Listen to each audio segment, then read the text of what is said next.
Bonjour, bonjour à tous, bonjour à toutes. Bienvenue à cette septième édition des rendez-vous du CIMH, le Centre d'études interdisciplinaires sur les médias haïtiens. Cette causerie ce matin sera tout à fait spéciale car elle tournera autour de la participation des femmes dans la construction de ce paysage haïtien, du paysage médiatique haïtien. Mesdames et messieurs, cette causerie permettra d'évoquer la problématique en matière d'égalité de genre, de diversité de perspectives au sein des médias. Est-ce que les femmes sont réellement sous-représentées au sein des médias? Comment et à quel niveau? Nous savons que aborder la problématique de la représentation des femmes dans les médias en Haïti, c'est d'une certaine manière s'intéresser à leur visibilité ou leur invisibilité dans l'espace médiatique, et on ne peut occulter la participation et l'implication des femmes dans l'histoire des médias en Haïti. Beaucoup de femmes, si l'on pousse nos regards, si nous poussons nos regards un peu plus loin, ont participé à construire cet édifice que nous avons aujourd'hui. Donc, il ne faut pas se permettre vraiment de rendre invisible leur participation. Comme il a été mentionné sur le site du centre, ce rendez-vous va permettre d'explorer, discuter sur les causes profondes de cette quasi-absence de femmes dans les médias, les impacts de cette quasi-absence de femmes, je dirais, dans le paysage médiatique.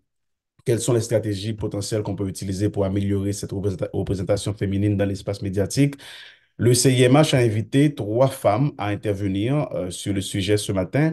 Et Jerusha Michel, alors Vasti Michel, qui est spécialiste en communication et genre. Il y a Maryse Balthazar, journaliste femme d'affaires. Martine Isaac, qui est journaliste aussi et communicatrice. Le centre a également invité une femme journaliste, une avocate, membre du barreau de Port-au-Prince, une femme sensibilisée par les problématiques, les enjeux en rapport à la cause des femmes, si je peux dire comme ça. C'est elle qui va assurer la modératrice lors de cette causerie. Winnie Hugo Gabriel, qui est aussi l'auteur du célèbre ouvrage Femmes haïtiennes, 60 parcours d'exception, une série de portraits qu'elle a réalisé, portraits de femmes, hein, des portraits de femmes leaders qu'elle a réalisé au sein du quotidien Le Nouvelliste en Haïti entre 2015 et 2018, un ouvrage célèbre. Donc, c'est Winnie Hugo Gabriel qui assurera la modération de cette causerie que je vous permets d'écouter maintenant, que j'introduis maintenant. Winnie Hugo Gabriel, je vous passe la parole. Bonjour, Paul Jensen. Bonjour à tous ceux et à toutes celles qui sont engagés pour cette causerie lancée par le Centre d'études interdisciplinaires sur les médias haïtiens, CEIMH, autour du thème les femmes et médias en Haïti, briser les barrières pour une représentation équitable. Il faut dire, c'est un sujet qui est d'actualité et pas seulement pour ce mois de mars. Il faut positionner ces problématiques et je pense que le centre a eu raison d'aborder une thématique du genre pour aujourd'hui.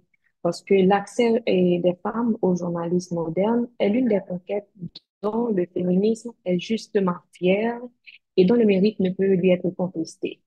Et c'est ce que écrivait Marguerite Durand au début du XXe siècle. Donc, la question des femmes et des médias constitue un domaine de préoccupation essentiel au même titre que des problèmes tels que la pauvreté, l'éducation et la formation des femmes, la santé, les questions de violence à l'égard des femmes et les questions de droits humains ou de droits fondamentaux. C'est cette question est aussi fondamentale que d'autres aspects.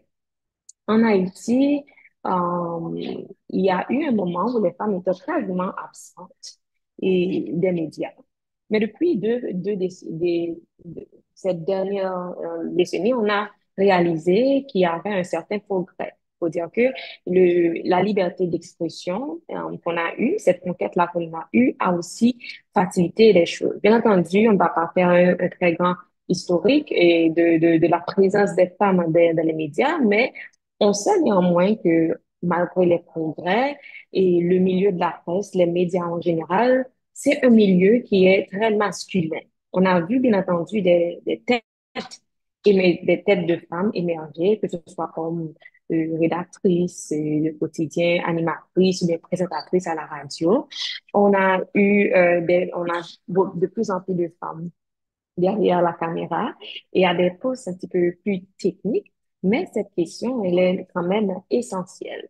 Par exemple, après 86, et la liberté d'expression est devenue un acquis démocratique, mais le métier a toujours gardé ce petit aspect dangereux. Aujourd'hui, les femmes, comme je l'ai dit, sont de plus en plus présentes sur les écrans de la télévision, sur les ondes de la radio, en tant que présentatrice, journaliste, lectrice de nouvelles. Il y en a également qui sont dans la production, et qui filment, qui reportent, qui réalisent des documentaires. Certaines d'entre elles ont fait carrière et sont devenues des références dans le milieu. Et, je vais pas citer de nom, mais on connaît certaines. D'autres, certaines rares femmes sont propriétaires de médias, mais ça prouve, et ça, c'est des exemples qui, quand même, attestent du progrès que les femmes ont accompli dans ce domaine-là. Mais cependant, il est un fait qu'il est nécessaire de briser les barrières pour une représentation équitable des femmes et dans les médias en Haïti. Et c'est justement cet aspect de la chose dont nous allons parler, que nous allons aborder aujourd'hui. Et avec nous pour cette présentation, nous avons trois autres femmes. Nous avons Jerusha Basti Michel, qui est une experte dans les questions du genre. Elle a effectué des études de maîtrise en communication publique à l'Université Laval et détient une licence en communication sociale de l'Université d'État d'Haïti. Elle travaille dans le domaine de la communication depuis une quinzaine d'années et parallèlement, elle enseigne aussi à l'UEH et ses thèmes de prédilection sont la violence faite aux femmes, les violences basées sur le genre, les droits des femmes et les relations entre les journalistes et leurs sources d'information. Donc, on a avec nous une femme qui connaît ce domaine et qui va justement présenter en premier plan les obstacles à la participation des femmes dans les médias en haïtien, dans les médias haïtiens. Mais avant de lui passer la parole, je vais rappeler des consignes. Donc, j'invite tout le monde à être sur mute. Et s'il y a des questions, on pourra les écrire soit dans le chat ou bien dans les commentaires. Et à la fin de toutes les présentations, on va permettre aux gens de poser des questions. Voilà comment ça va se passer. Et avec nous maintenant, je passe la parole rapidement à Madame Michel pour cette première partie de la programmation. Bonjour, bonsoir, dépendamment du lieu où vous suivez ce webinaire ce matin. Je tiens à remercier le Centre d'études interdisciplinaires sur les médias haïtiens pour cette initiative. C'est une très bonne initiative et je le remercie aussi pour cette invitation. Je salue les autres panélistes, Mme Maïs Balthazar, Mme Martine Isaac, et salue à vous aussi, Winnie Hugo Gabriel, et je vous félicite pour le travail que vous faites pour mettre en avant des femmes modèles dans les médias en Haïti et à travers votre livre. Donc, je tiens à remercier toutes les autres personnes qui sont connectées et qui sont en train de suivre ce webinaire avec nous. Alors, pour mon intervention, je vais essayer de brosser des obstacles rencontrés par des femmes, rencontrés à une représentation, je dirais, équilibrée et équitable des femmes dans les médias. Et pour commencer, justement, je souhaite remonter à la 4e conférence internationale des femmes qui a eu lieu du 14 au 15 septembre 1995 à Beijing, en Chine. C'était une très grande conférence qui a réuni des représentantes de 189 pays. 189 pays ont participé, dont Haïti, tant au niveau de la société civile qu'au niveau de l'État haïtien. D'ailleurs, c'est ce grand événement qui a en quelque sorte accéléré la création du ministère de la Condition féminine et aux droits des femmes en novembre 1994. Le ministère est créé en 1994 et la 4e conférence internationale qui était un grand rendez-vous des femmes à travers le monde, a eu lieu du 14 au 15 septembre 1995. À cette époque, les organisations de femmes et féministes ont mis leur poids dans la balance pour la création du ministère de la Condition féminine parce que pour elles, c'était important que l'État haïtien au plus haut niveau soit représenté à ce grand événement. Maintenant, pourquoi je remonte jusqu'à la conférence internationale des femmes qui a eu lieu à Beijing en 1995? Donc, à cette conférence, à la fin de la conférence, les États partis qui étaient présents ont pris des engagements à travers ce qu'on appelle la déclaration et plateforme d'action de Beijing. Donc, chaque État avait pris des engagements sur des thèmes, plusieurs thèmes, sur des thèmes divers, donc afin d'accélérer justement l'amélioration des femmes ou bien de la participation des femmes, des conditions des femmes à plusieurs niveaux. Donc, ces engagements étaient au nombre, alors les thèmes de ces engagements étaient au nombre de 12 et Haïti avait choisi système prioritaire. Mais le thème qui nous intéresse beaucoup plus aujourd'hui, c'est les femmes et les médias que l'on retrouve à la section J de la déclaration et plateforme d'action de Beijing. Donc, c'est le 10e thème et Haïti était l'un des pays instigateurs de l'insertion de ce thème dans la déclaration et la plateforme d'action de Beijing en 1995. Et la section G concernant les femmes et les médias avait déjà fait un état de la situation, je dirais, concernant les problèmes que confrontent les femmes dans les médias.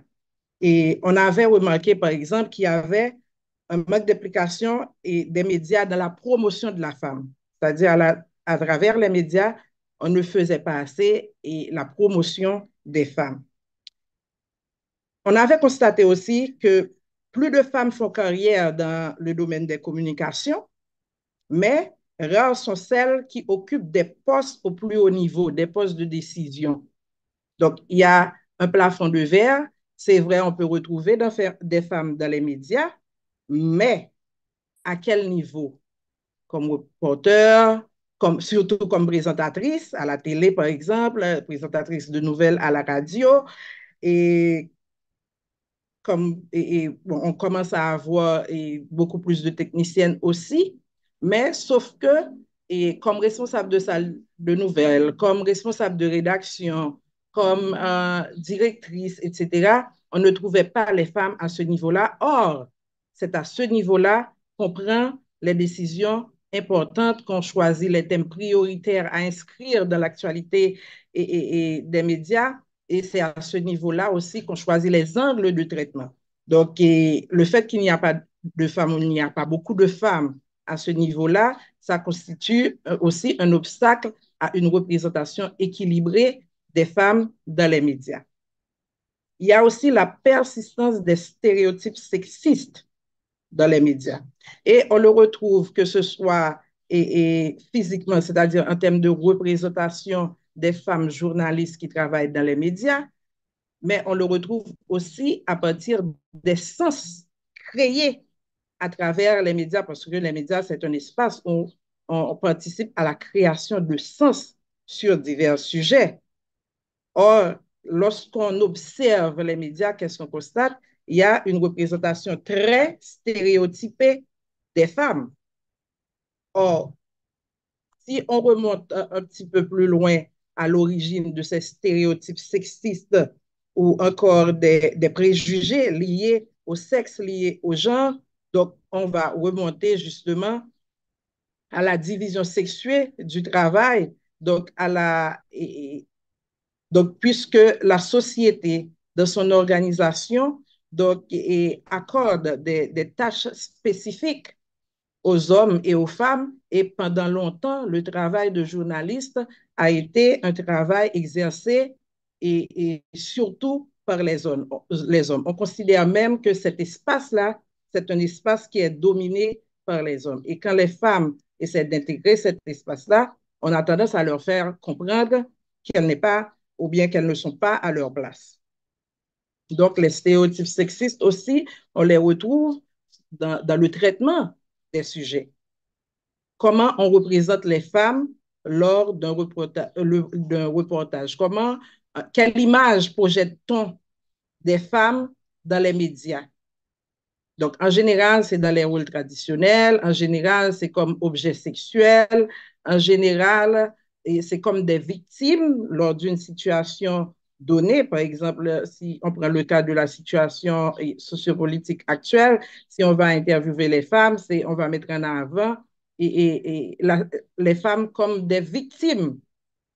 Mais on ne va pas mettre la lumière, par exemple, sur l'initiative prise par des femmes pour essayer aussi d'apporter leur contribution à la résolution de la crise. Autre problème est souligné déjà en 1995 par les femmes à Beijing, c'est la diffusion d'images négatives et dégradantes des femmes au moyen de différents supports, que ce soit l'électronique, que ce soit l'imprimé, que ce soit le visuel ou l'auditif utilisé par les médias. Donc, on retrouve des images justement qui ne mettent pas les femmes en valeur dans les médias. Et les organes de presse et de diffusion électronique de la plupart des pays ne donnent pas une représentation équilibrée de la diversité de la vie des femmes. Donc, par exemple, si un média diffuse souvent des vidéos musicales, donc l'image qu'on va avoir des femmes, c'est les femmes qui sont toutes nues, qui sont en train de danser dans les vidéos. Mais on n'a pas beaucoup d'images de femmes professionnelles, par exemple, qui passent à la télé et qui pourraient servir de modèle et d'exemple pour les petites filles, pour les jeunes filles. Donc, ces médias-là ne représentent pas de manière équilibrée la diversité de la vie des femmes et de leur contribution à la société dans un monde qui est en pleine évolution. Autre chose, les produits des médias ont un caractère violent, dégradant ou pornographique. Et ces images-là qui mettent en avant la violence, la pornographie où les femmes sont mises en avant, ont des conséquences néfastes pour les femmes et leur participation à la société.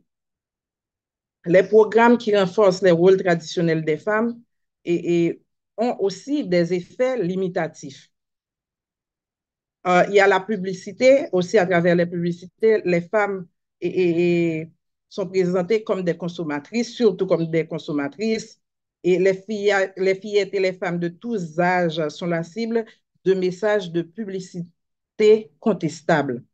Parce que la façon dont on présente les femmes dans les publicités, ça aussi, ça laisse à désirer. Et tout ça, maintenant, dans la représentation des femmes, dans l'esprit des gens, dans l'esprit du public, dans l'esprit de la population, donc, montre que, et comme on a l'habitude de dire chez nous, que les femmes n'ont pas des capacités intellectuelles valables, sinon, elles apparaissent comme je ne voulais pas dire le mot poupée, mais c'est comme des poupées, comme des éléments du décor, etc. C'est comme quoi les femmes ne réfléchissent pas, ne produisent pas ne sont pas des scientifiques, ne sont pas des experts, etc. Donc, les images qui sont le plus mises en avant, ce sont les images dégradantes par rapport aux femmes.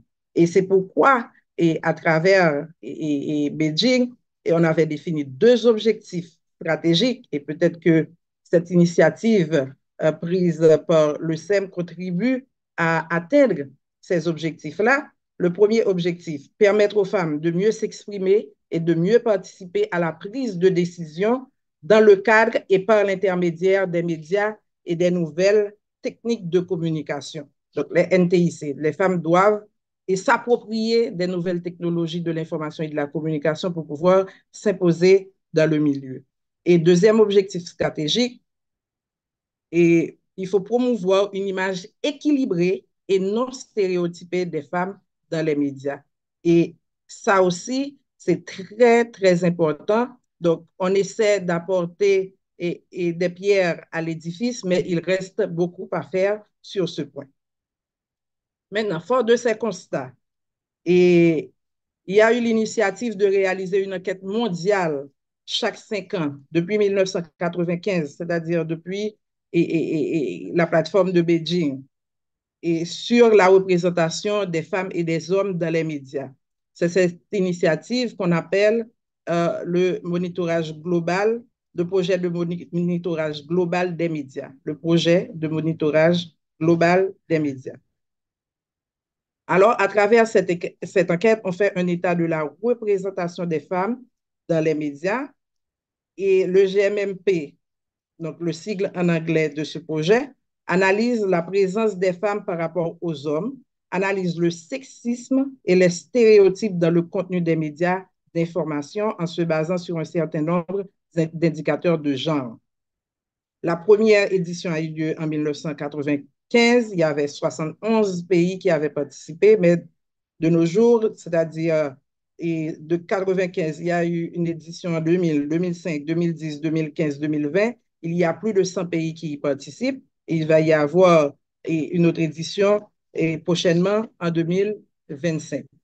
Et le monitorage montre des progrès d'une extrême lenteur quant à la représentation des femmes dans les médias. Non seulement l'information présente une vue du monde centrée sur l'homme, mais elle est également marquée par les préjugés sexistes et les stéréotypes. Donc, quant à la lutte contre les préjugés sexistes et stéréotypés, donc, il y a beaucoup, comme je l'avais dit tantôt, beaucoup à faire. Alors, rapidement, je peux donner quelques éléments et que ce monitorage a permis à faire ressortir, par exemple, dans ces rapports. Et les conclusions du rapport du projet mondial de monitorage des médias en 2015 montrent que dans le monde entier, les femmes constituent environ 50% de la population, mais seulement 24% des personnes entendues, vues ou faisant l'objet de nouvelles dans les journaux, à la télévision et à la radio sont des femmes. Seulement 24%. C'est ce qu'on avait remarqué en 2015. Seulement 24% des personnes entendues, vues ou faisant l'objet de nouvelles dans les journaux, à la télévision et à la radio sont des femmes, ce qui représente exactement le même taux que dans le rapport de 2010. C'est-à-dire de 2010 à 2015, il n'y avait pas de progrès. Et la relative invisibilité des femmes dans les médias d'information traditionnels se retrouve dans les médias numériques aussi. Seuls 26% des personnes figurant dans les nouvelles diffusées sur Internet et les tweets sont des femmes. Donc, même avec Internet, on pourrait croire que les femmes pourraient occuper une plus grande place dans les médias. Donc, on a constaté que là encore, seulement 26% des femmes figurent dans les nouvelles diffusées sur Internet et dans les tweets. La discrimination fondée sur le genre a une incidence sur la couverture médiatique. Les médias ne reflètent pas l'équilibre et l'autorité que la diversité des perspectives peut apporter. Et surtout, nous ne sommes pas conscients assez qu'il faut accorder aux femmes et aux jeunes filles le même poids dans les nouvelles qui les concernent, en les présentant comme des modèles et non comme des victimes, seulement afin de créer pour toutes et pour tous un monde meilleur et libre. Les manières dont les femmes sont présentées dans les médias ont un effet considérable sur les attitudes de la société et renforcent les rôles traditionnels des genres de la société. Les femmes et les jeunes filles représentent la moitié de l'humanité, mais ce n'est pas ce qu'on voit lorsqu'on observe les nouvelles dans les médias.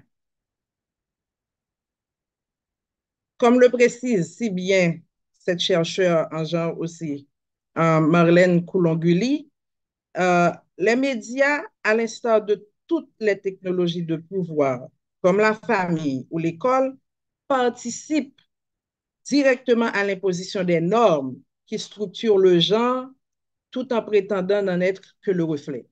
En général, les médias disent qu'on ne fait que refléter ce qui se passe dans la société, etc.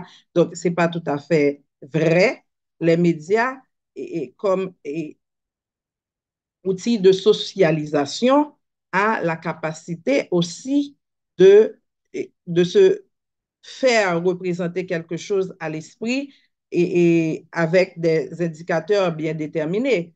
Donc, si on veut voir et si les médias veulent projeter des femmes modèles, professionnelles, scientifiques et qui évoluent dans tous les domaines de la société, on le verra à travers les programmes.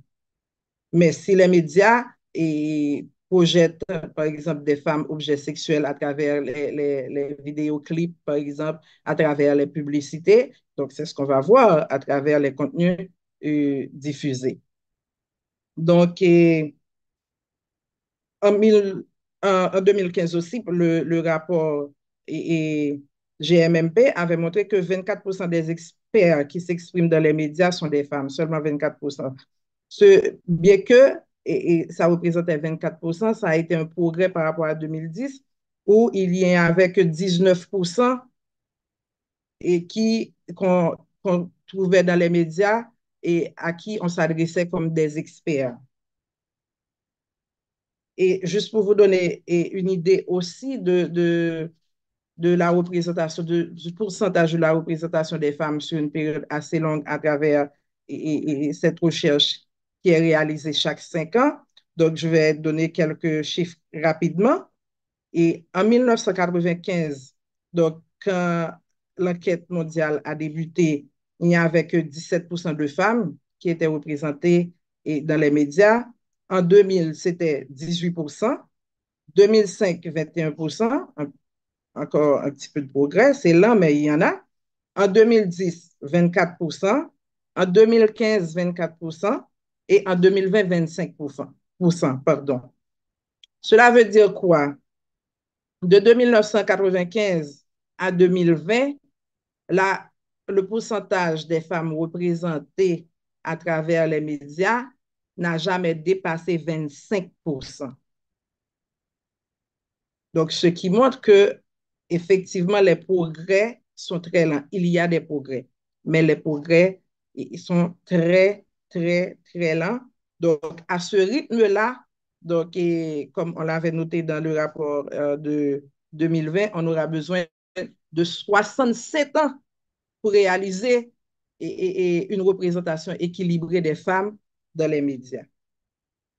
Donc, en ce qui concerne le cas d'Haïti, il y a eu aussi des travaux qui ont été réalisés. Et par exemple, Baudelaine Pierre, en 2006, et pour le compte de Panos Caraïbes, avait réalisé une étude qui avait fait état de la situation de la représentation des femmes dans les médias en Haïti. Et, et on a vu qu'il y a beaucoup de progrès. Par exemple, de Ivona Kimrempel dans les années 50, par exemple, et à la génération qui a vu naître comme journaliste professionnel et des médias, et par exemple Liliane Pierre-Paul, Anaïs Chavenet, etc. Donc, il y en a beaucoup, beaucoup d'autres. Je ne vais pas avoir le temps de citer tous les noms et là maintenant, donc, mais c'est pour dire qu'il y a eu des progrès. En 2017, Panos a réalisé une autre étude et Panos avait noté effectivement qu'il y a des progrès quant à la représentation des femmes dans les médias. Toutefois, il y a beaucoup, beaucoup de défis à relever dans ce domaine-là. Du point de vue quantitatif, il y a plus de femmes à investir l'espace médiatique. On est d'accord là-dessus. Mais une recherche sur les sens construits autour de la femme montre qu'il reste encore beaucoup de chemin à parcourir. C'est-à-dire comment on parle des femmes dans les médias. Et quand on fait appel aux femmes, par exemple, pour intervenir, c'est à quel titre et c'est comme quoi, c'est sur quel sujet, par exemple, qu'on invite les femmes à intervenir.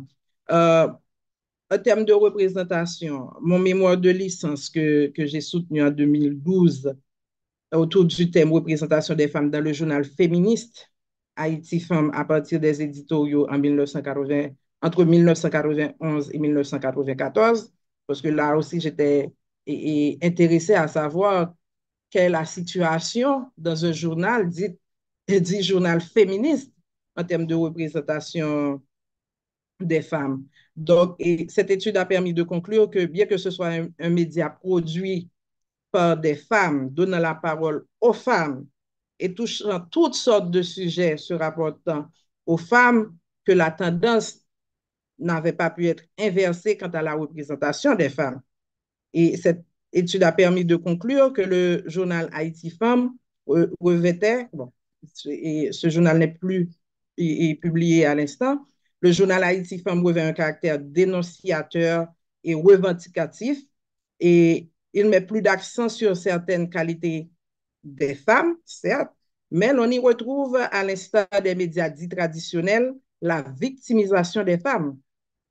Dans Haïti Femmes, les femmes sont victimes de violences, victimes du système sociopolitique, victimes de la société, victimes de la domination masculine. Donc, les femmes étaient tout le temps présentées comme des victimes et non comme des actrices de leur propre changement. Oui, il y en avait aussi, mais pas beaucoup. Et donc, alors, j'arrive presque à la fin de ma présentation. Je vais mettre un accent particulier sur quelques obstacles clés. Et par exemple,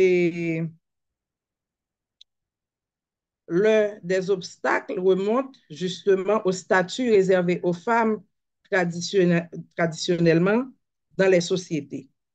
Et puisqu'on nous faisait croire que la sphère privée est réservée aux femmes et la sphère publique aux hommes.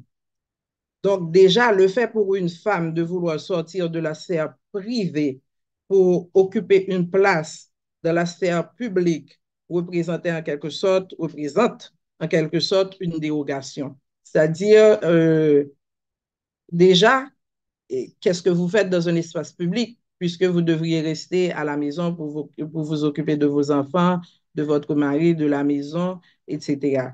Or, le journalisme, c'est un métier public. On est en contact avec le public. Deuxième obstacle, c'est comment intégrer un média de nos jours. Intégrer un média pour les femmes en Haïti relève le plus souvent du parcours de combattante ou d'une combattante par rapport aux modalités de recrutement qui ne sont pas toujours claires et définies. Parfois, l'intégration est offerte contre des faveurs sexuelles. Donc, on a entendu des témoignages en ce sens, déjà des femmes, des jeunes filles qui, par exemple, ont suivi une formation dans le domaine et qui aimeraient bien travailler et progresser et faire carrière dans le domaine, mais au moment justement d'aller travailler dans un média, on lui demande en échange des faveurs sexuelles. Et après intégration, et le salaire est assez faible, elles reçoivent un faible salaire et parfois il n'y a même pas de salaire parce que parfois en Haïti, et les responsables de médias pensent qu'avec la carte de presse et qu'on peut, si vous êtes assez débrouillard, donc que vous pouvez gagner beaucoup plus que ce qu'ils vont vous offrir. Donc, déjà, ils considèrent la carte de presse comme un privilège. Donc, les salaires et laissent à désirer. Et parfois aussi, à l'intérieur de ces médias, des nouvelles, etc., les femmes font face à ce qu'on appelle le harcèlement sexuel. Maintenant, les femmes, une fois qu'elles arrivent à intégrer un média, elles se voient accorder des sujets, entre parenthèses, faciles. Donc, et on leur voit comme des femmes, comme des êtres faibles qu'il faut protéger. Et donc, on leur donne des sujets parfois qui se rapportent à la culture, à l'éducation, etc., parce que c'est là qu'on retrouve le plus de femmes. C'est des sujets qui ne sont pas trop dangereux, etc. Donc, or, ces sujets, le plus souvent, n'ont pas beaucoup d'enjeux.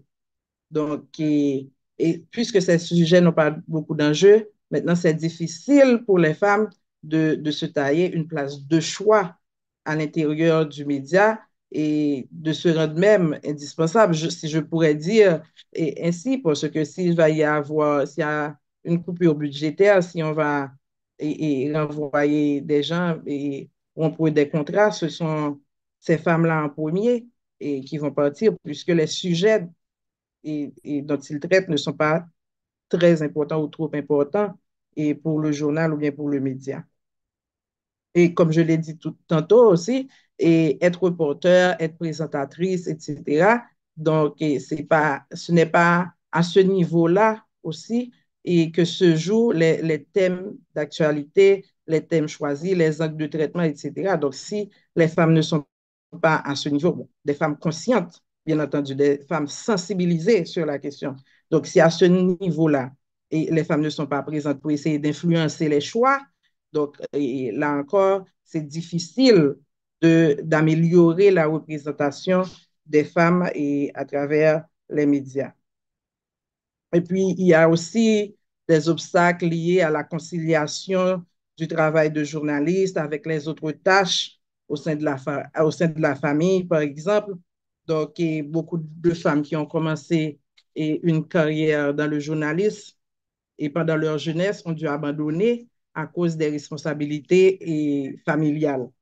Et il y en a aussi qui intègrent le métier comme un tremplin, parce que puisque les salaires en général sont faibles, mais à mesure qu'on a beaucoup plus de responsabilités, on va chercher d'autres opportunités, d'autres ouvertures. C'est pourquoi il y a beaucoup de femmes qui commencent dans le métier du journaliste, mais qui ne font pas carrière dans le journalisme.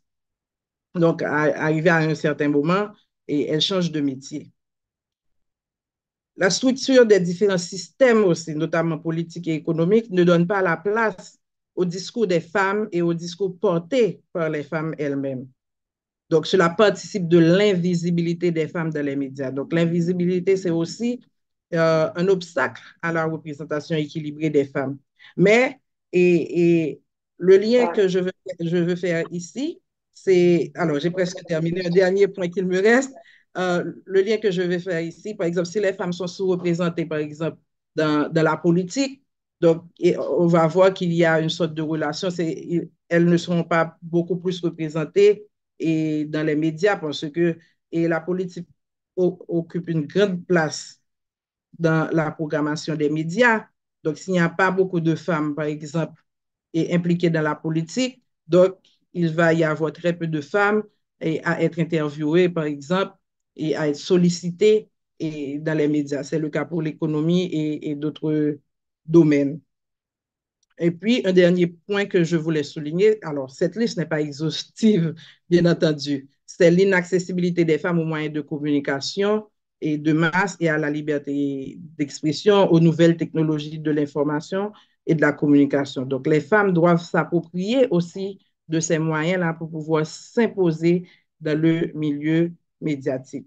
Je crois que je vais terminer ici, mais sinon que et je vais remercier encore une fois le Centre d'études interdisciplinaires sur les médias haïtiens et qui a pris l'initiative.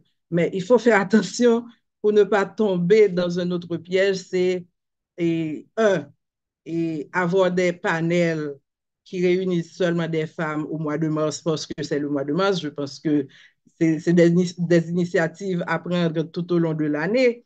Mais le deuxième point, c'est qu'il faut éviter aussi, et lorsqu'on parle des sujets qui se rapportent à des femmes, de croire que c'est seulement des femmes qui peuvent en parler et inviter seulement des femmes. Donc, c'est très, très important aussi d'avoir la perspective des hommes sur certains sujets qui sont dits liés aux femmes. Je vais m'arrêter ici. Peut-être que je vais revenir sur des points lors des échanges. Alors, merci. Je repasse la parole à Madame Gabrielle. Merci. Merci, Madame Michel. Et c'est présentation assez euh, complète et sur, par exemple, les obstacles à la participation des femmes dans les médias, et vous avez cité plusieurs raisons, donc par exemple l'existence de représentations sexistes dans la société, le statut traditionnel réservé à la femme, et beaucoup d'autres. J'espère que tous ceux qui nous regardent ont pris note. Mais à présent, et que le décor est planté, qu'on sait qu'effectivement, il y a des obstacles à la participation des femmes dans les médias haïtiens, on va aborder un autre point tout aussi important qui s'inscrit en droite ligne du premier aspect qu'on a souligné et qui est justement l'impact de l'absence des femmes sur la couverture médiatique. Qu'est-ce qu'on perd? Qu'est-ce qu'on perd quand on n'a pas cet équilibre entre les hommes et les femmes dans la sphère médiatique? Ça, il faut pouvoir l'aborder aussi. Parce que on va pas dire que on voudrait rétablir l'équilibre juste pour établir l'équilibre. Justement, cet équilibre va aboutir à quelque chose. Enfin, c'est quoi? Quel est l'impact de l'absence des femmes. Et pour aborder ce point, on va faire appel à Martine Zahar. Martine Zahar, qui est la coordonnatrice générale de la solidarité des femmes haïtiennes journalistes, SOPEJ, qui est une association qui regroupe des travailleuses de la presse des grandes villes du pays. Martine Zahar a étudié le droit à la FDSE. Elle détient une licence en marketing et communication de l'Université Quisqueya. Elle a également étudié l'administration à l'Institut des hautes études commerciales et économiques, IHECE. Madame Isaac, il faut le souligner, a travaillé pour différents médias, dont les Canal 11, Radio Métropole, HPN et Le Nouvelliste. Elle fait partie d'organisations telles que Educom Plus, Fédération Organisation Femmes Ouest pour égalité, FOFAL, Comité du dialogue inter-femmes, droit à la sécurité, droit à la vie. Voilà un petit peu le background de Madame Isaac et avec elle, juste comme je l'ai dit, on va aborder l'aspect impact de l'absence des femmes sur la couverture médiatique et la perception publique.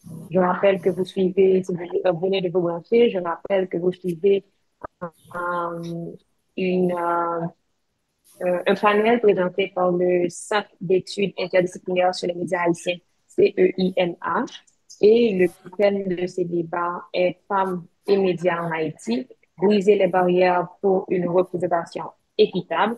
Et mon nom, c'est Maître Winnie Gabriel, avocate et journaliste. Je suis là pour modérer le panel et justement, je passe la parole à présent à Madame Martine Isaac.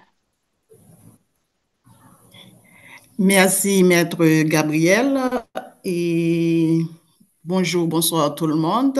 Et je tiens d'abord à présenter mes remerciements au CEIMH et ses partenaires pour cette initiative que nous, à la SOFEJ, nous jugeons très louable.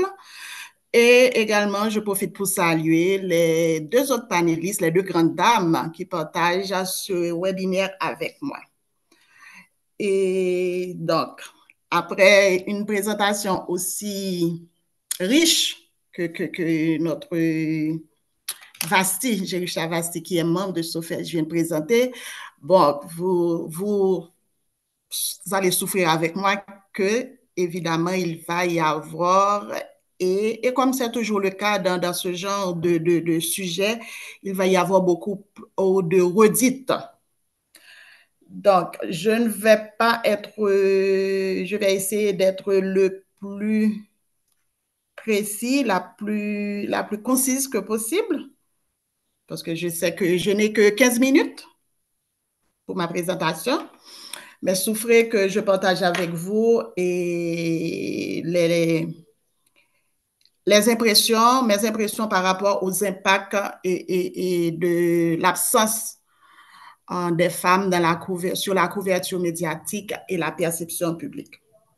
Je ne suis certes trop intéressée aux mathématiques pointues, mais il est important de préciser d'entrée de jeu la différence qui existe entre deux termes qui relèvent des statistiques Il s'agit de corrélation et causalité. Expliquer cette différence est importante pour pouvoir m'assurer que ma pensée ne sera pas déformée, puisque ces deux notions statistiques, à savoir corrélation et causalité, sont proches au point que certaines personnes averties croient qu'ils renvoient à la même chose. Non, lorsqu'il existe une corrélation entre deux variables, cela signifie simplement qu'il existe une relation entre celles-ci. Cette relation est dite positive si les deux variables bougent dans le même sens et elle est dite négative lorsque ces deux variables bougent dans une direction opposée.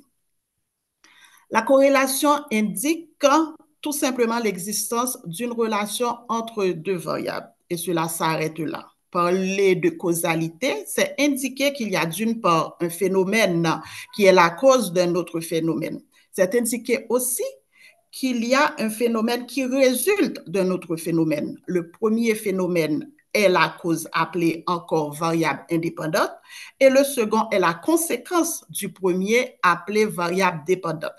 Autrement dit, une corrélation n'implique pas nécessairement une causalité. Cela signifie quoi? Les corrélations à elles seules n'indiquent pas que si les données évoluent ensemble, que l'une est la cause de l'autre. Il est possible de trouver une corrélation statistiquement significative et fiable pour deux variables qui ne sont en fait liées par aucun lien de cause à effet.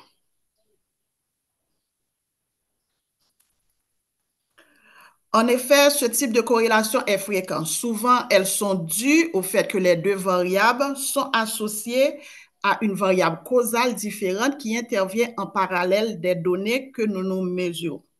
Mais dans notre cas d'aujourd'hui, il est question, d'une part, d'une variable à l'origine de l'effet qui correspond à une variable indépendante, d'autre part, d'une variable qui est affectée par l'action exercée sur elle par la variable indépendante qui est une variable dépendante. Le sujet que nous avons choisi de traiter, rappelez-vous, est intitulé « Impact de l'absence », disons le sous-thème, « Impact de l'absence des femmes sur la couverture médiatique et la perception publique ». Il comporte deux variables, à savoir la sous-représentation des femmes dans la réalisation dans les médias comme variable indépendante et la perception publique comme variable dépendante. Plusieurs études ont été publiées à l'échelle mondiale montrant que malgré tous les efforts, pratiques et discriminations sexistes, les pratiques et discriminations sexistes ont la vie dure. Elles persistent dans certains milieux et dans certains domaines et sont même en progression dans certains cas. Le domaine sur lequel porte notre travail d'aujourd'hui concerne la faible représentation des femmes dans les médias. Il s'agit de domaines particuliers pour lesquels très peu de recherches, malheureusement, ont été jusque-là réalisées, comme l'a souligné Vasti Michel avant nous. Nous intégrons la sous-représentation des femmes dans les médias dans la problématique des 14 discriminations que nous, de la SOFEJ, avons jusque-là décelées au niveau de la société haïtienne et contre lesquelles la presse responsable doit mener un véritable combat. Il s'agit de la discrimination liée à l'origine, celle liée à la couleur de la peau, celle liée au sexe, celle liée à l'âge, celle liée au sexe incluant l'orientation sexuelle, ce qui veut dire au genre, celle liée à la situation de la famille, la grossesse, les caractéristiques génétiques, celle liée aux opinions publiques, celle liée aux convictions religieuses et celle liée à l'apparence physique, celle liée au nom de la famille et celle se rapportant à l'état de santé et en dernier lieu, en rapport aux handicaps. Pour revenir au domaine de notre travail, nous devons en tout premier lieu faire remarquer que très peu d'études ont été réalisées à ce propos en Haïti. Les premières données sur lesquelles nous avions travaillé nous viennent, tout comme notre première présentatrice, nous viennent de GMP, le Global Monitoring Mondial Project, qui établit que les femmes sont considérablement sous-représentées dans les médias. Je crois que Vasti a déjà fait un résumé du travail du Global Media Monitoring Project, qui effectivement depuis 1995 prend le pouls de certains indicateurs de genre dans les médias et chaque 5 ans afin d'étudier la présence des femmes par rapport aux hommes, les préjugés sexistes, les stéréotypes dans le contenu des médias. Il est établi selon ce rapport, cette étude quinquennale, que les femmes sont considérablement sous-représentées dans l'actualité. Une comparaison des résultats de ces 6 études de GMMP a révélé que l'évolution des dimensions de genre dans les médias d'information a été faible et lente sur une période de 25 ans. Donc, ça, c'est vraiment à prendre en compte. Sur 25 ans, l'évolution des dimensions de genre dans les médias a été vraiment faible et lente comparée à la population mondiale que nous savons qui est largement représentée, où les femmes sont largement majoritaires. Les points de vue des femmes sont rarement entendus dans les sujets qui dominent l'actualité, même dans les histoires qui touchent profondément les femmes, comme la violence sexiste, comme c'est la violence masculine qui prévaut. Lorsque les femmes font l'actualité, c'est avant tout en tant que star, malheureusement, ou personnes ordinaires et non en tant que figure d'autorité. En tant qu'acteurs de l'actualité, les femmes sont sous-représentées dans les catégories professionnelles. En tant qu'autorité experte, les femmes figurent rarement dans les reportages. C'est toujours selon l'étude du GMP. Bien que l'étude ait trouvé quelques excellents exemples de journalisme exemplaire, équilibré entre les sexes et sensible au genre, elle démontre un déficit global flagrant dans les médias à l'échelle mondiale, avec la moitié de la population mondiale à peine présente. Si nous revenons chez nous en Haïti, on a été, disons, attiré par le rapport de l'Institut Panos Caraïbes, qui, dans son rapport Femmes haïtiennes dans les médias et sous-titré L'information n'a pas de genre en 2006, et a aussi projeté l'image de la femme dans les médias. Et nous citons, l'image de la femme haïtienne dans les médias devient de plus en plus controversée. Le personnage féminin projeté dans les médias est un être inaccessible. C'est le plus souvent une femme au teint clair, sans défaut, possédant des seins généreux. C'est une femme mince. L'ensemble donne, selon le langage commun, une femme sexy. Cet idéal de la femme est promu non seulement à travers des produits tels que les vidéoclips, les pubs radio-télévisés, mais encore à travers des programmes spécifiques d'autres pays diffusés en Haïti, tels que les feuilletons et les films qui occupent une grande partie de la programmation télévisée. Cette étude, n'oubliez pas, a été réalisée en 2006 et présentement, nous sommes en 2024 et même si on n'a pas fait une étude il n'est pas sorcier de remarquer que les données n'ont pas changé et c'est toujours la même chose dans le pays. Si je continue la citation, cet idéal de femme s'entend également dans la bouche de la plupart de ceux qui animent derrière le micro ou l'écran.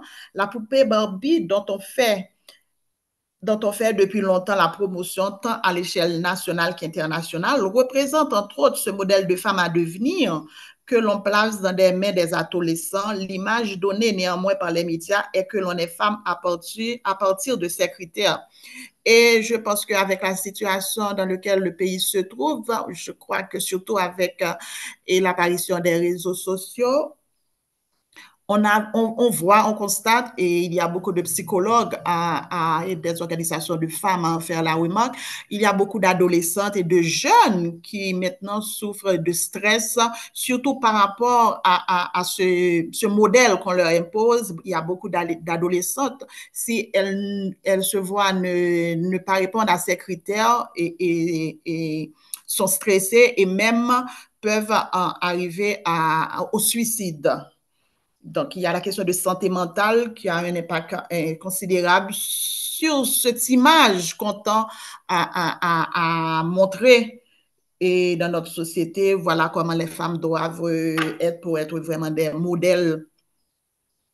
Donc, revenons. Dans un second rapport publié en 2006 intitulé Femmes et médias en Haïti, petite avancée, grand défi, toujours par Panos Caraïbes, il a été relevé que la situation n'aura guère évolué.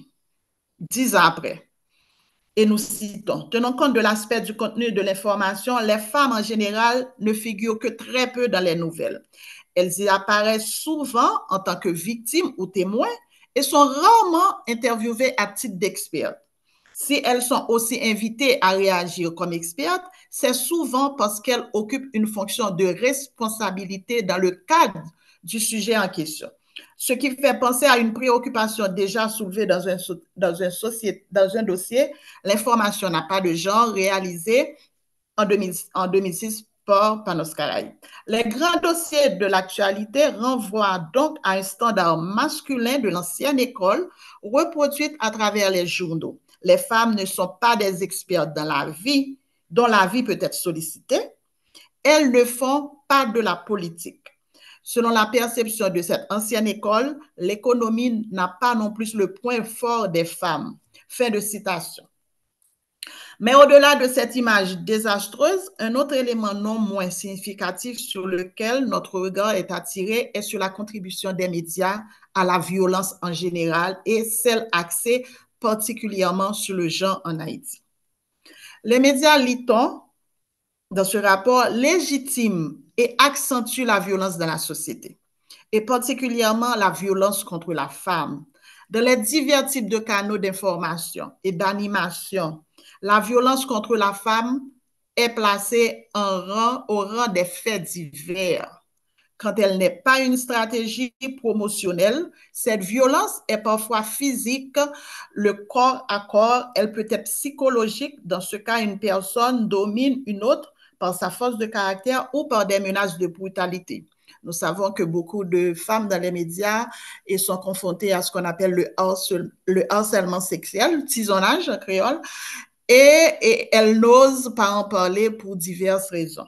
De façon plus globale, la violence peut être réelle ou virtuelle, indépendamment de la forme qu'elle revêt. La violence déshumanise la femme et la réduit au rang d'objet. Donc, tout ceci pour vous montrer que malgré les avancées, on a l'impression qu'on a beaucoup de femmes dans les médias, beaucoup de femmes à investir les différentes filières médiatiques. On a maintenant des femmes qui sont des camérawomen, qui font de l'editing, du montage, photojournalistes, mais un rapide tour d'horizon que nous avons fait au niveau de la SOFEJ montre sur les quelques médias qu'on a pu constater, parce qu'il faut souligner avec la situation dégradante du pays et ces dernières années, beaucoup de nos médias n'ont pas vraiment de salle de nouvelles. Il y a beaucoup de médias à ne pas pouvoir supporter les coûts, donc ils n'ont plus de salle de nouvelles, et les rares médias qui ont encore cette structure, les femmes sont toujours en minorité, pour ne pas dire qu'il y a des médias où il n'y a pratiquement pas de femmes, comme c'est le cas de Radio Méga. Et je peux vous donner, citer un exemple, le groupe national et Radio Pacifique compte 5 femmes sur 18 hommes. Vision 2000 compte 3 femmes sur 8 total.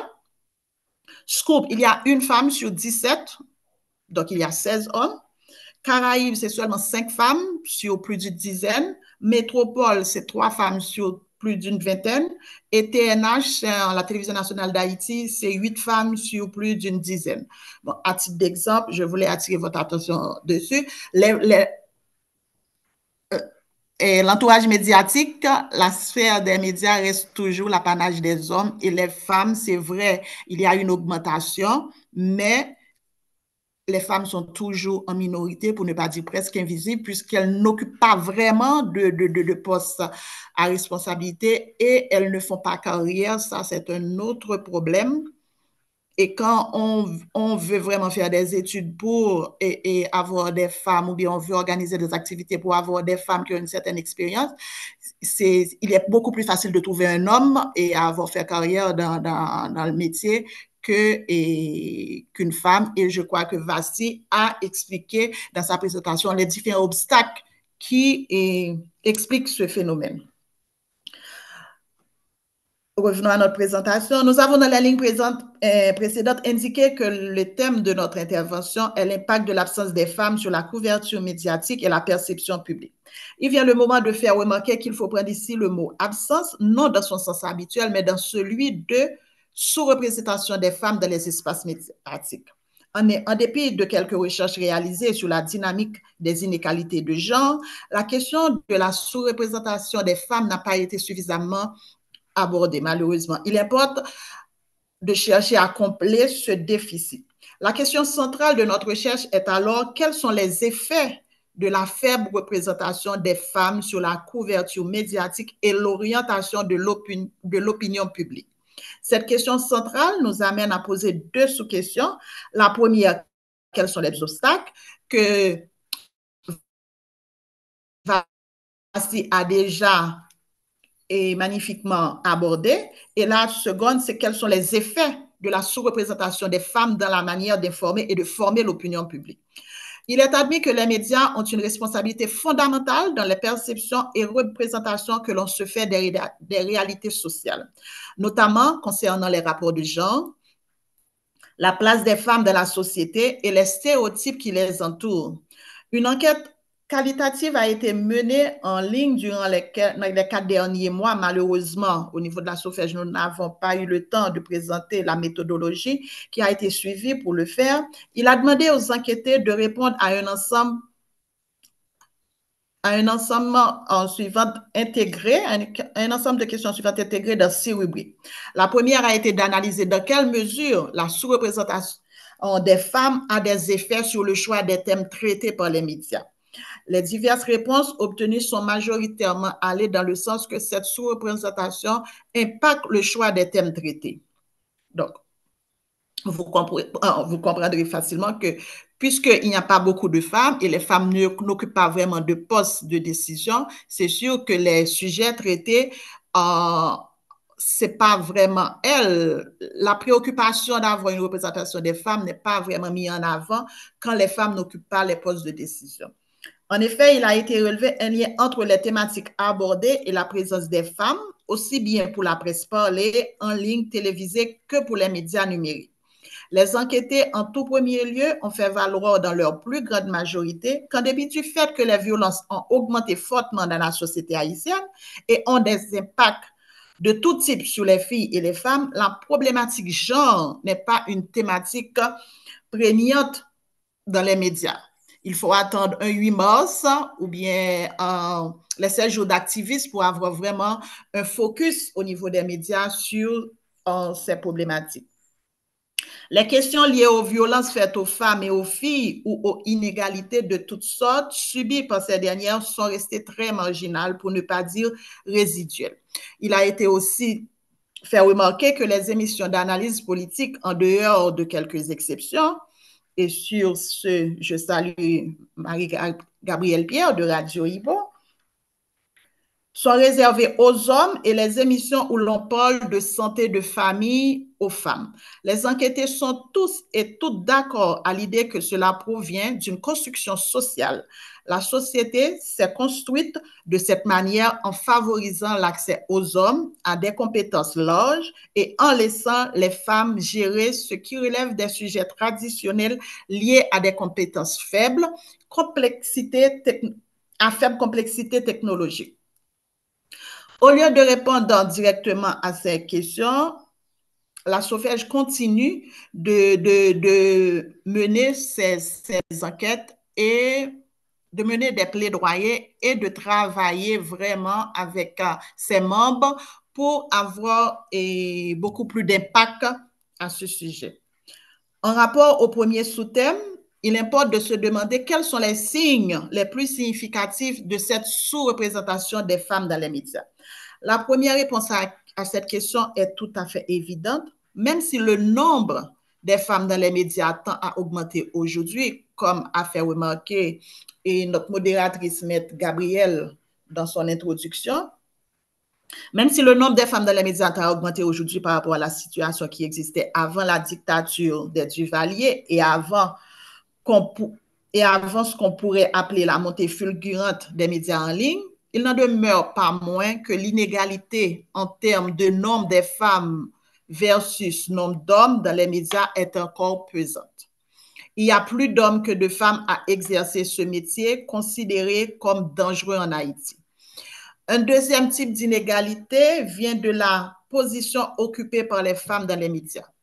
Nous l'avons souligné, en effet, les hommes généralement se situent au sommet de la pyramide dans les médias et influencent généralement non seulement le choix des thèmes à traiter, mais aussi orientent la manière de les traiter. Donc, rien à voir avec l'analyse de genre.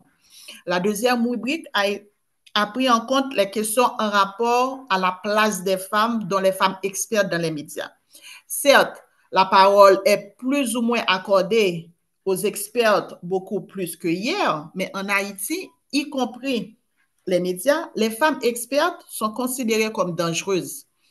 Elles subissent dans une certaine mesure le dénigrement des hommes qui comprennent que le savoir donne accès au pouvoir. Et aussi, il faut souligner avec l'insécurité, et les femmes expertes ne sont pas vraiment et très, très faciles à s'exposer. Ont une peur, surtout par rapport à leur famille. Donc, pour ne pas être trop long, si je peux dire pour conclure et pour reprendre la secrétaire générale adjointe de l'ONU et directrice exécutive d'ONU Femmes, Fusile Manganunga, la manière dont les femmes sont représentées dans les médias a un impact, un effet profond sur les attitudes sociétales et renforce les rôles traditionnels de genre. Les femmes et les filles représentent la moitié de l'humanité. Accorder autant de temps et de poids à leur histoire en les présentant comme des modèles positifs et non des victimes joue un rôle sous-estimé dans la création d'un monde meilleur et plus libre pour nous tous. Merci.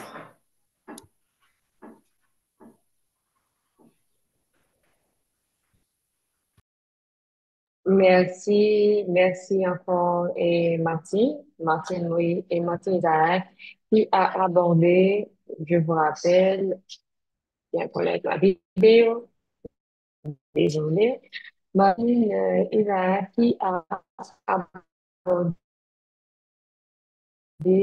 la question de l'impact de l'absence de... Et là, quand même, elle a souligné plusieurs points qui étaient très intéressants et très importants aussi d'ailleurs.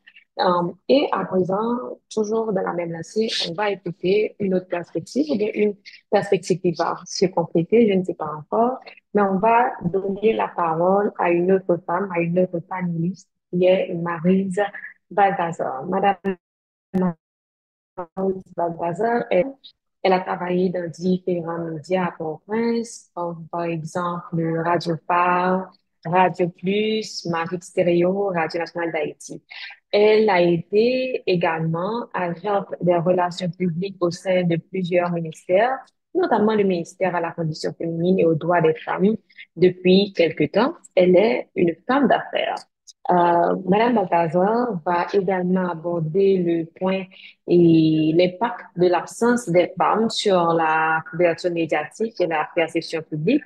Et je vais rapidement lui passer la parole. Si vous venez de vous brancher, je rappelle que vous suivez un panel organisé par le Centre d'études interdisciplinaires sur les médias haïtiens, CEIMH, et le titre de la discussion est Femmes et médias en Haïti, briser les barrières pour une représentation équitable. Mon nom, c'est Maître Léonie Hugo Gabriel et c'est un plaisir d'être à côté d'autres femmes journalistes pour faire valoir les points de vue par rapport à cette thématique.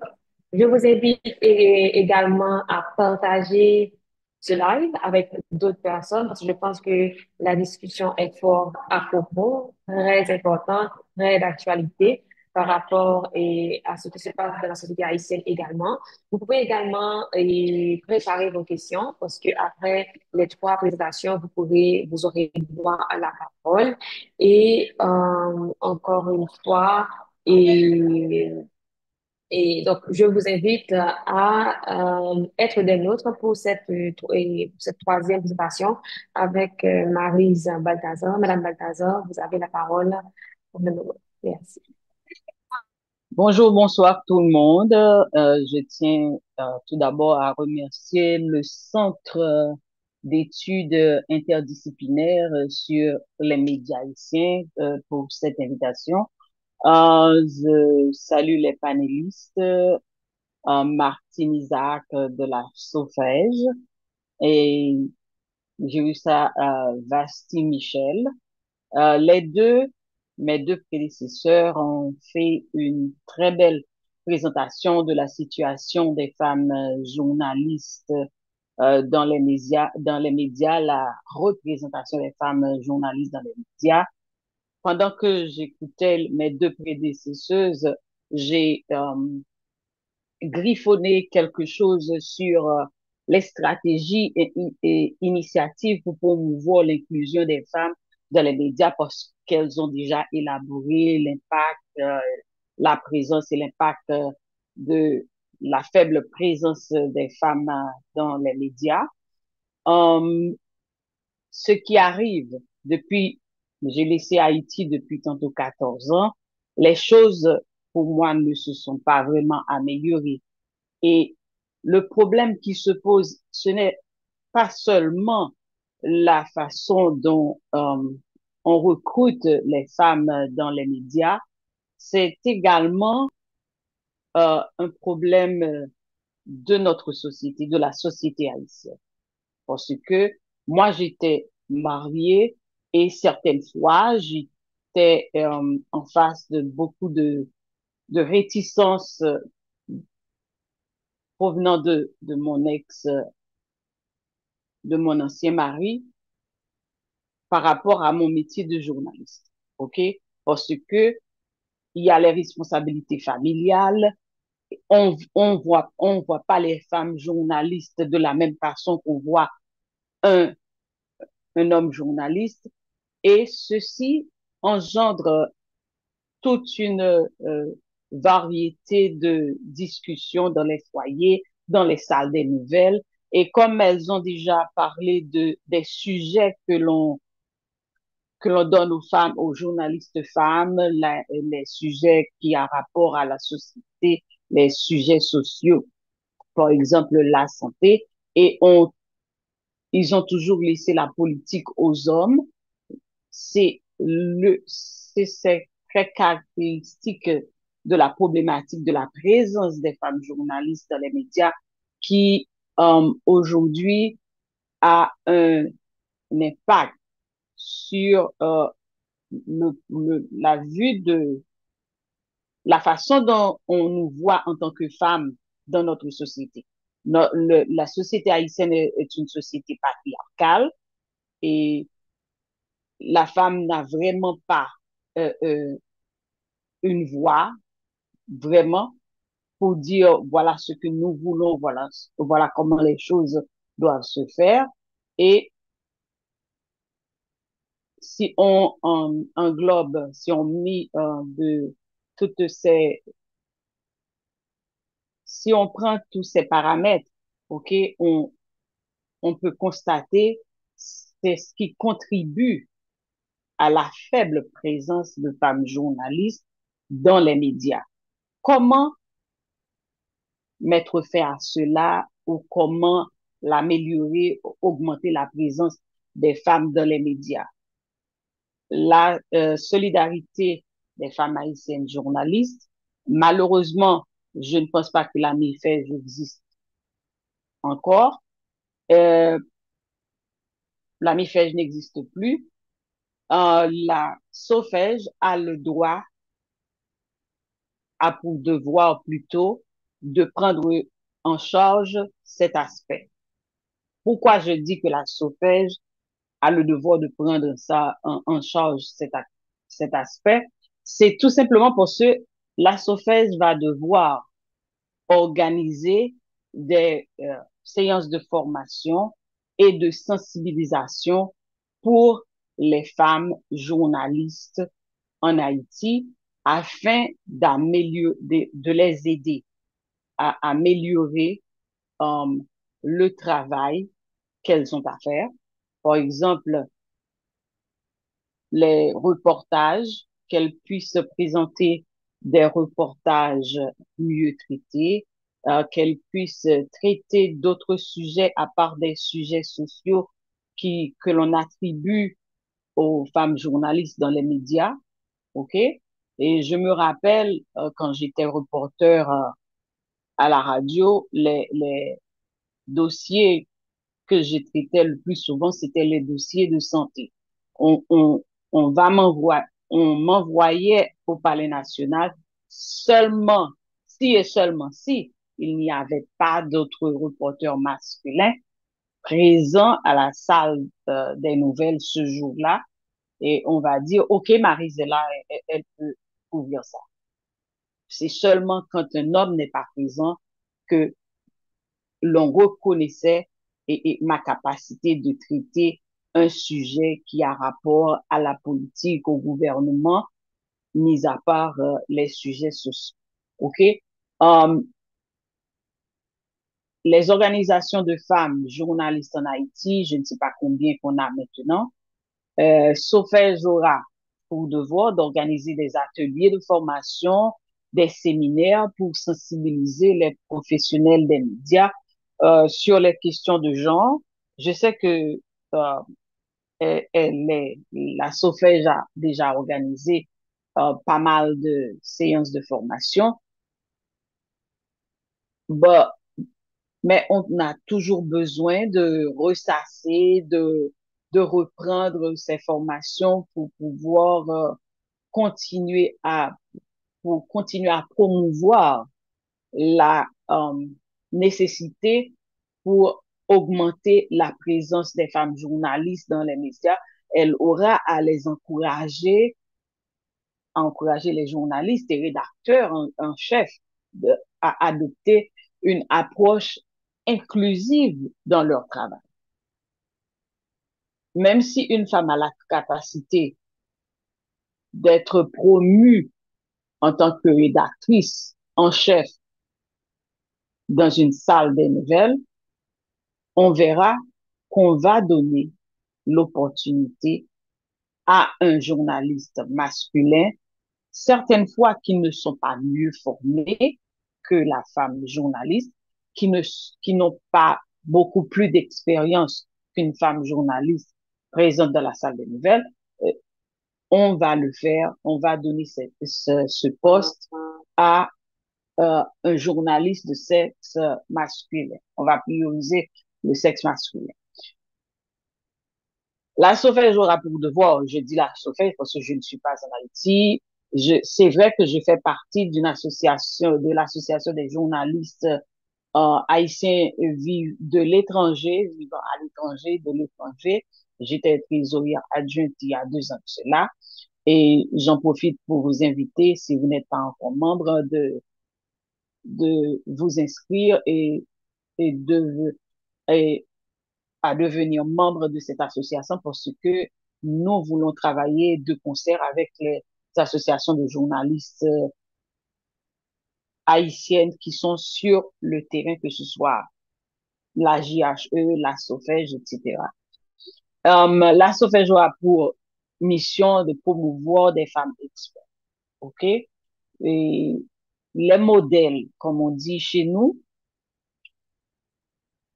elle devra mettre les expertes féminines dans les médias en tant que source d'information crédible.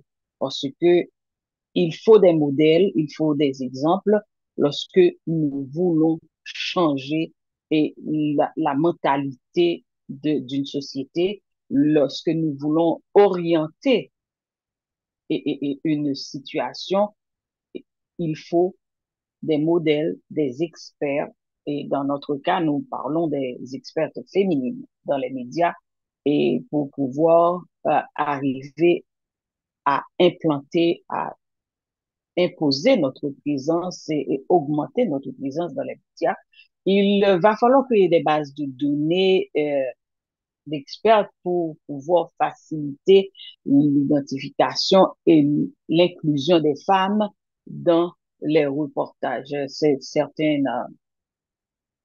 Ces données, on va devoir les étudier, les compiler et les inclure dans des reportages pour pouvoir orienter l'opinion publique. Un autre aspect, ok, c'est l'inégalité salariale. Et l'inégalité salariale, ça existe un peu partout, même ici aux États-Unis, et il y a inégalité salariale entre hommes et femmes, ok? On peut avoir la même formation, beaucoup plus d'expérience, et quand on recrute un homme, il sera payé beaucoup plus que lorsqu'on recrute une femme. Il va falloir aborder cet aspect également. En Haïti, c'est un sujet qui est très sensible. Il est très difficile d'aborder le problème le problème salarial avec les directeurs de médias. Et même quand on travaille dans un média, quand on va vers le directeur ou les ressources humaines pour demander une augmentation, on le fait en équipe et on va vous appeler séparément pour vous offrir euh, moins que ce que vous avez demandé. J'ai fait l'expérience, c'est pas facile pour aborder le sujet argent avec les directeurs de médias. Bon, il va falloir que les associations de journalistes qui sont sur le terrain vont devoir prendre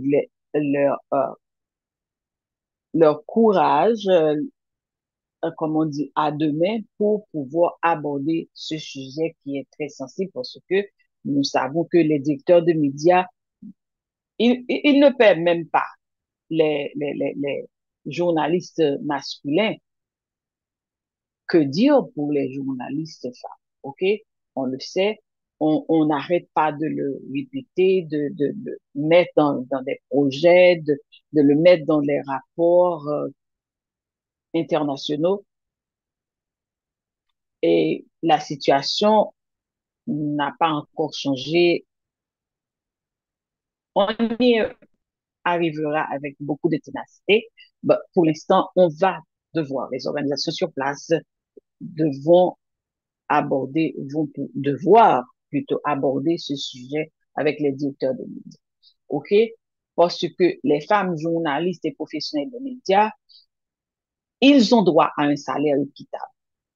Et également, elles doivent avoir accès aux mêmes opportunités d'avancement que leurs collègues ou leurs homologues masculins.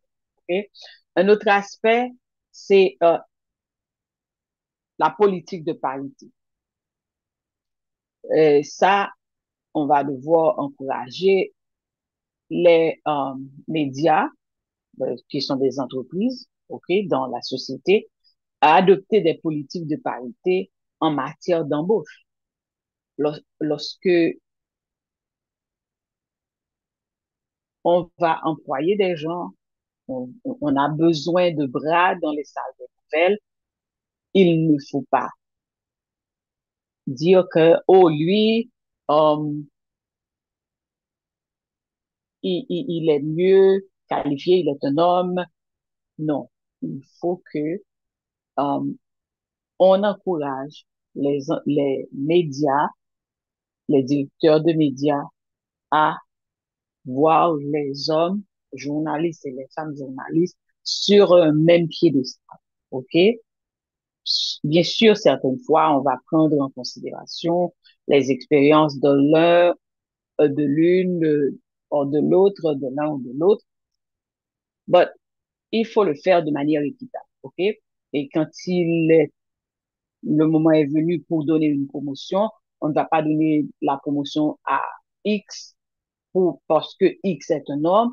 La promotion doit être donnée avec parité, puisque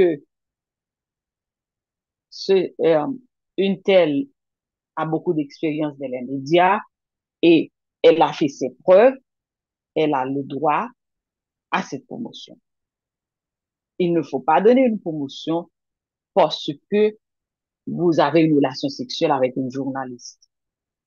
Je pense pas que ça sera professionnel de le faire comme ça.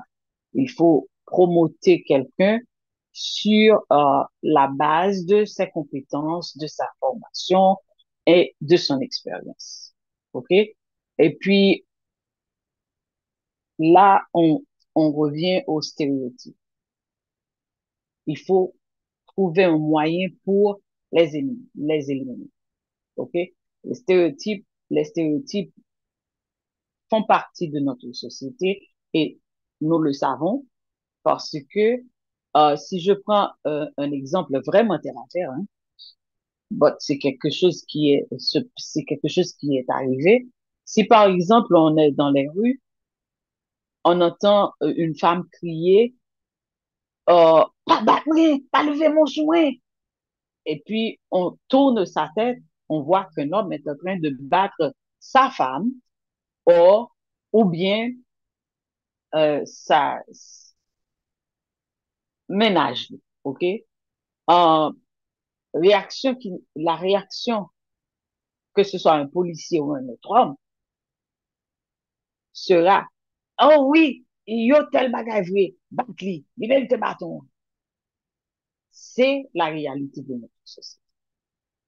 Il ne faut pas seulement le faire pour le mois de mars ou lorsqu'il y a une date quelconque, il va falloir que les associations qui sont sur place en Haïti produisent des émissions, que ce soit des émissions ou des sketchs radiophoniques pour travailler sur la mentalité des gens par rapport aux femmes. Parce que notre société est patriarcale, les femmes sont mal conçues, les droits de femmes, c'est pas quelque chose que notre société, notre société n'est toujours pas prête à accepter les droits de femmes ou à faire valoir leurs droits. Il va falloir des émissions radiophoniques constantes ou des sketchs radiophoniques.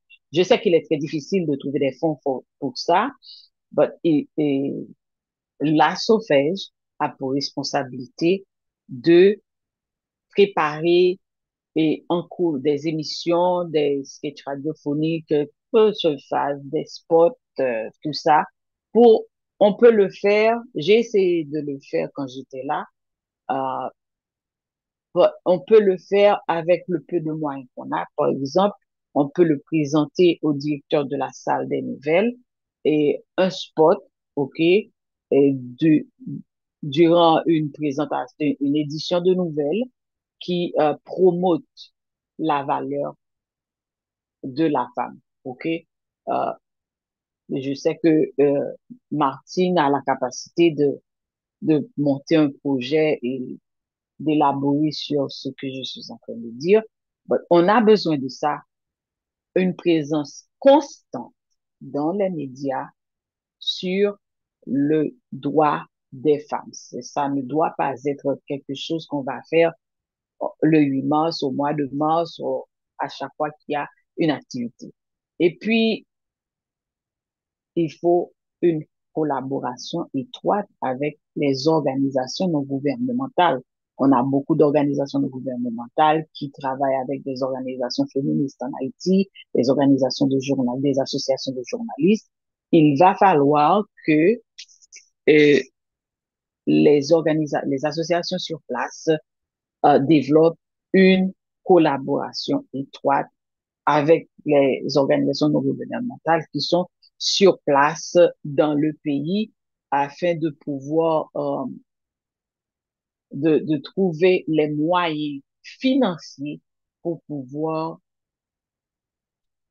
former une formation continue de nos femmes journalistes parce que mieux nous serons formés, mieux qu'elles seront formées et mieux qu'elles seront vues dans notre société, plus précisément, particulièrement dans les salles des nouvelles, là où elles font partie. OK? C'est ce qu'on a besoin. Je sais qu'il ne va pas être facile. C'est un travail qui est très difficile et certaines fois, même les journalistes, elles ne sont pas parties. Il va falloir développer une stratégie pour pouvoir rallier toutes les journalistes. Et il y a un autre problème dans notre société, dans les salles des nouvelles. OK? Par exemple, il y a cette histoire de c'est plus gros journaliste. OK? C'est, il, il va falloir que les journalistes seniors, les aînés, euh, il va falloir qu'elles fassent preuve d'humilité par rapport aux jeunes femmes journalistes intégrant le métier de journaliste. Certaines fois, comme Bastille a dit tantôt, le, la carrière journalistique, dans certaines circonstances, sert de tremplin. OK? C'est, c'est une voie pour pouvoir accéder, une voie facile, une voie moins difficile pour accéder à un visa, pour laisser le pays, ou encore, c'est une voie euh, facile pour pouvoir accéder à un poste dans le public. OK? Quand je dis dans le public, dans le gouvernement. Et il va falloir produire des émissions, des sketchs radiophoniques pour pouvoir influencer cette tendance.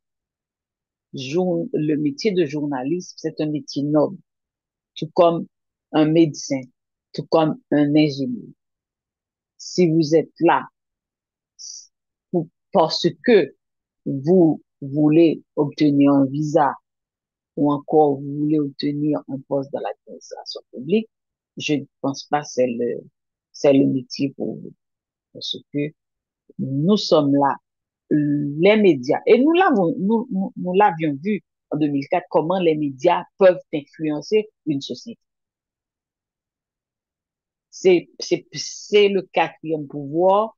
Certaines fois, on rit de ça, mais cependant, avec un micro, on peut tout faire. On peut construire une bonne société ou, ou bien on peut détruire un peuple avec un micro. Et lorsque toutes ces stratégies ou encore après toutes ces formations, il va falloir que cela continue parce que tous les jours, il y a de nouvelles journalistes intégrant les médias et je disais tantôt que les aînés, elles vont devoir encadrer les jeunes journalistes. Parce que je me rappelle qu'une fois, on, une journaliste qui recherchait une présentatrice ou un reporter, on m'a mis en contact avec elle. Ce qu'elle m'a dit m'a poussé à ne pas accepter le poste. Pour certaines fois, vous avez de belles voix à la radio, mais vous ne pouvez pas écrire. Ce que je lui ai répondu, est-ce que vous m'avez entendu une fois dans votre vie? Est-ce que vous avez lu ce que j'ai écrit? Non, vous ne pouvez pas attribuer ces adjectifs à moi. OK? On a une minute. OK, je vais finir. Pour en conclure, euh, c'est le problème des femmes journalistes en Haïti li- euh, en fait partie de la problématique des gens. Il va falloir travailler de concert avec les associations de femmes en Haïti également pour pouvoir et, pour pouvoir arriver à faire de nos journalistes, des femmes journalistes, ce qu'est à jouer le rôle dans la société. Pardon. Certaines fois, je perds pas, je perds mon français. Je suis en train de rechercher même. Je suis désolée. Le problème des femmes journalistes fait partie de la problématique des gens qui, malheureusement, envahit tous les espaces de la société.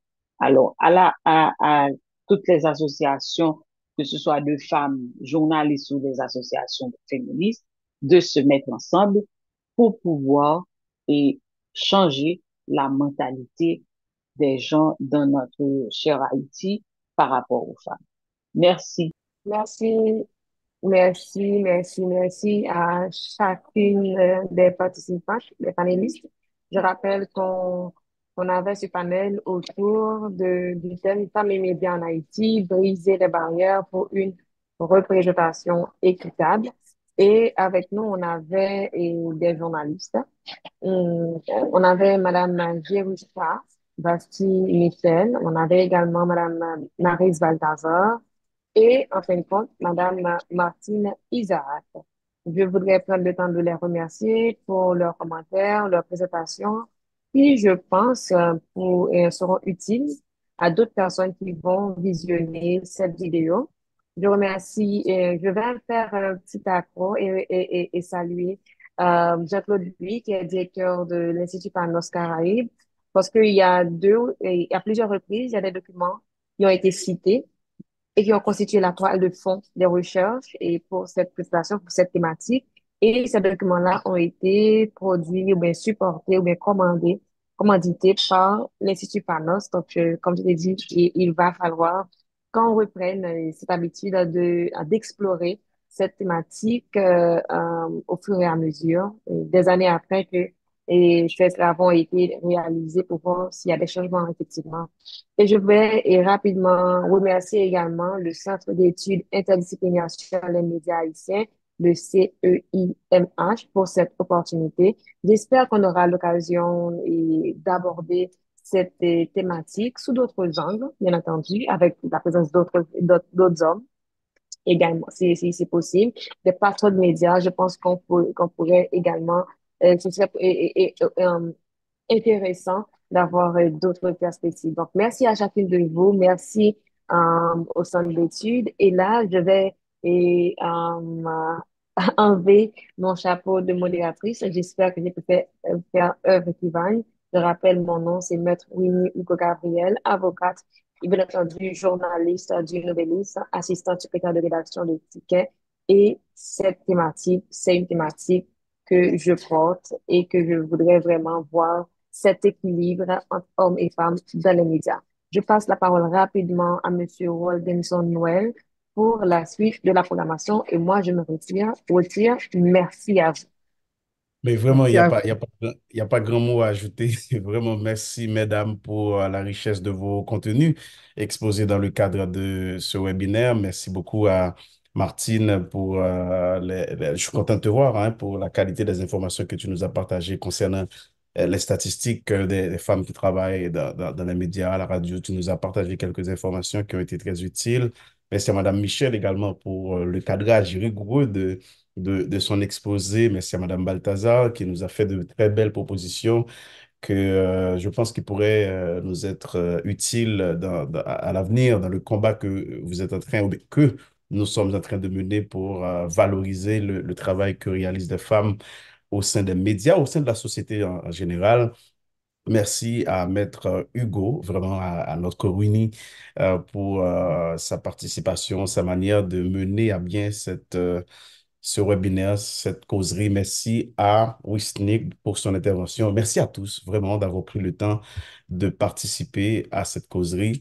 On espère qu'on aura le temps de vous revoir pour une autre causerie, hein, peut-être encore plus pertinente dans le cadre de ce sujet ou un autre sujet. Et je pense que vous avez les compétences pour ça et j'espère vraiment qu'on aura le temps de vous avoir dans un autre webinaire avec le CEIMH. Merci à tous. À la prochaine.